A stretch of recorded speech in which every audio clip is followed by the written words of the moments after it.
नमस्कार. भारतीय संविधान जाणून घेण्यासाठी उपस्थित असलेल्या सर्वांचे मी पुन्हा एकदा ह्या YouTube मालिकेमध्ये स्वागत करते. आपल्या सर्वांनाच माहिती आहे की भारतीय संविधानाचा प्रत्येक भाग आणि त्यातील कलम आपण अभ्यासत आहोत आणि ही माहिती घेत घेत हा अभ्यास करत करत आपण भाग 14 पर्यंत पोहोचलो आहोत.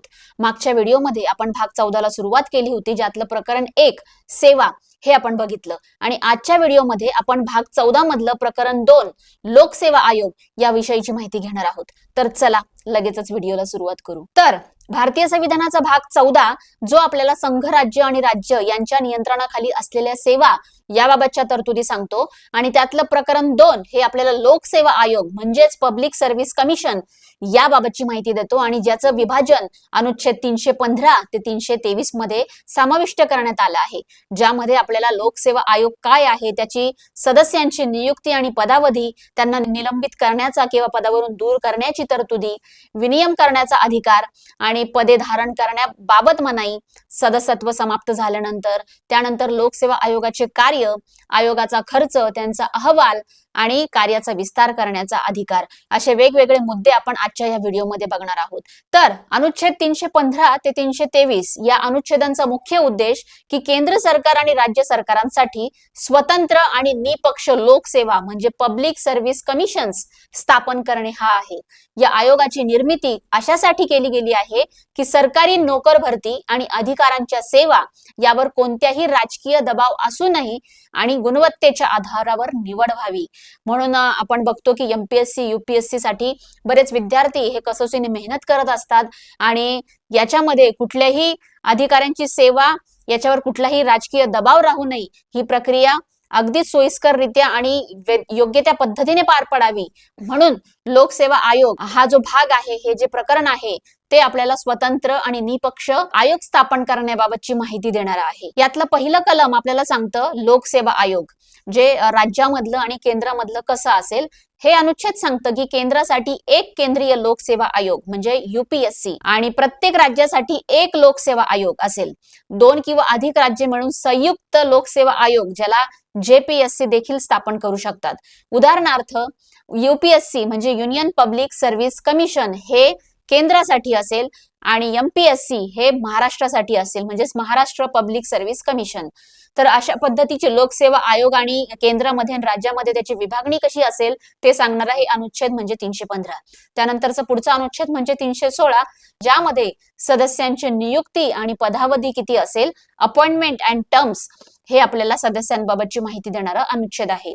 यूपीएससी सदस्यांची नियुक्ती राष्ट्रपती करतात आणि एसपीएससी सदस्यांची नियुक्ती राज्यपाल करतात. यूपीएससी सदस्यांसाठी 6 वर्ष किंवा वयाची 65 वर्ष जे आधी पूर्ण होईल तेवढा त्यांचा पदावधी असतो आणि एसपीएससी सदस्यांसाठी म्हणजे राज्यामधल्या आयोगासाठी 6 वर्ष किंवा वयाची 62 वर्ष एवढी त्यांची पदावधी असतो. अनुच्छेद 317 नुसार सदस्यास पदावरून दूर करणे, रिमूव्हल ऑफ अ मेंबर, आयोगाच्या सदस्यांना पदावरून हटवणे खूप कठीण आहे जेणेकरून ते निर्भयपणे काम करू शकतील. फक्त राष्ट्रपतीच गैरवर्तवणुकीच्या आधारावर सदस्याला बडतर्फ करू शकतात, पण त्यासाठी सर्वोच्च न्यायालयाची चौकशी अनिवार्य आहे. तर अशा पद्धतीचा अनुच्छेद आपल्याला रिमूव्हल ऑफ अ मेंबर हे कशा पद्धतीने असू शकेल आणि याच्यामध्ये फक्त तो अधिकार हा राष्ट्रपतींनाच दिलेला आहे, ते पण सुप्रीम कोर्टाची चौकशी झाल्यानंतरच, अशा पद्धतीची ही माहिती देतं. यानंतरचं पुढचा अनुच्छेद म्हणजे 318 ते आपल्याला सांगतं सेवा शर्ती म्हणजे सर्व्हिस कंडिशन्स. आयोगाच्या सदस्यांचे पगार, भत्ते आणि इतर सेवा शर्ती ठरवण्याचा अधिकार देखील राष्ट्रपती हे केंद्राच्या बाबतीत आणि राज्यपालांना राज्याच्या बाबतीत असतो. एखाद्या नियुक्ती झाल्यावर या शर्तींमध्ये सदस्याला तोटा होईल असा बदल करता येत नाही. अनुच्छेद 319 सांगतं निवृत्तीनंतर पदे धारण करण्यास मनाई, prohibition on holding office after retirement. आयोगाचे स्वातंत्र्य जपण्यासाठी निवृत्त सदस्यांवर काही बंधने असतात.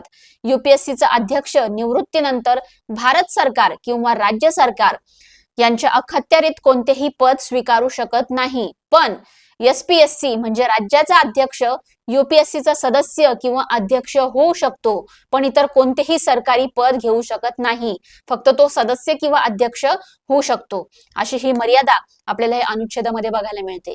अनुच्छेद 320 नुसार आयोगांची कार्य म्हणजे functions of public service commissions याची माहिती मिळते. हे सर्वात महत्वाचे अनुच्छेद आहे. यामध्ये आयोगाची मुख्य कामं सांगितली गेलेली आहे.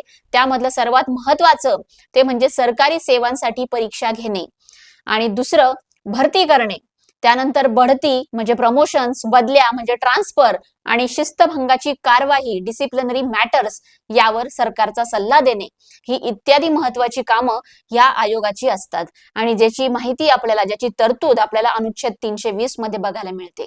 त्यानंतरचा पुढचा अनुच्छेद म्हणजे 321, त्यामध्ये कार्याचा विस्तार याबाबतची तरतूद आहे. पॉवर टू एक्सटेंड फंक्शन्स, संसद युपीएससी साठी किंवा राज्य विधानमंडळ एसपीएससी साठी कायद्याद्वारे आयोगाला अतिरिक्त कामे सोपवू शकतात. तर अशा पद्धतीचा विस्तार आपल्याला या अनुच्छेद मध्ये बघायला मिळतो. आणि अनुच्छेद 322 खर्चाबाबत माहिती देतं. एक्सपेन्सेस काय असतील याबाबतची माहिती देतो. आयोगाचा सर्व खर्च म्हणजे पगार भत्ते आणि इतर भत्ते हा भारताच्या किंवा राज्याच्या संचित निधी, याची माहिती आपण आधीच्या भागामध्ये घेतलेली आहे. तर हा भारताच्या किंवा राज्याच्या संचित निधीमधून दिला जातो. या खर्चावर संसदेत, विधानसभेत मतदान होऊ शकत नाही, फक्त चर्चा होऊ शकते आणि हे त्यांचं आर्थिक स्वातंत्र्य जपते. तर अशा पद्धतीची एक्सपेन्सेसची किंवा खर्चाची माहिती आपल्याला 322 मध्ये बघायला मिळते. आणि अनुच्छेद 323 आपल्याला अहवाल कसा असतो, रिपोर्ट्स काय असतात याची माहिती सांगतात. युपीएससीचा वार्षिक अहवाल अॅन्युअल रिपोर्ट्स राष्ट्रपतींना आणि राज्याचा म्हणजे एसपीएससी आपला अहवाल राज्यपालांना सादर करते. या अहवालात आयोगाने दिलेल्या कोणत्या शिफारसी सरकारने स्वीकारल्या नाहीत याचा उल्लेख असतो व त्याचे कारण सरकारला द्यावे लागते. तर यावर आधारित केस स्टडी देखील आहे. त्यातला पहिला मुद्दा म्हणजे सल्ला देणे. कलम 320 नुसार, अनुच्छेद 320 नुसारचा ही केस स्टडी होती, ज्यामध्ये आर के जैन विरुद्ध भारत सरकार 1993 मधली ही घटना. याच्यामध्ये प्रश्न उपस्थित झाले होते की अधिकाऱ्याच्या नियुक्ती किंवा बढतीबाबत लोकसेवा आयोगाचा सल्ला घेणे बंधनकारक सरकारवर आहे का.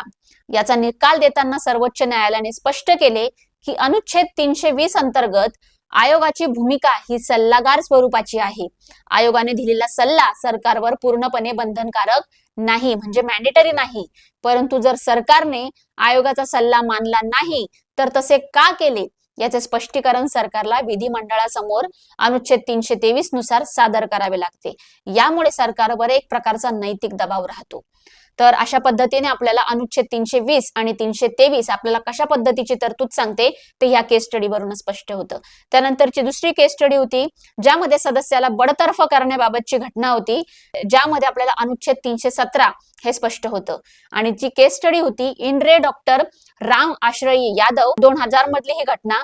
बिहार लोकसेवा आयोगाच्या एका सदस्यावर गैरवर्तवणुकीचे आरोप होते आणि याचा निकाल देताना राष्ट्रपतीने हे प्रकरण अनुच्छेद 317 अंतर्गत चौकशीसाठी सर्वोच्च न्यायालयाकडे पाठवले.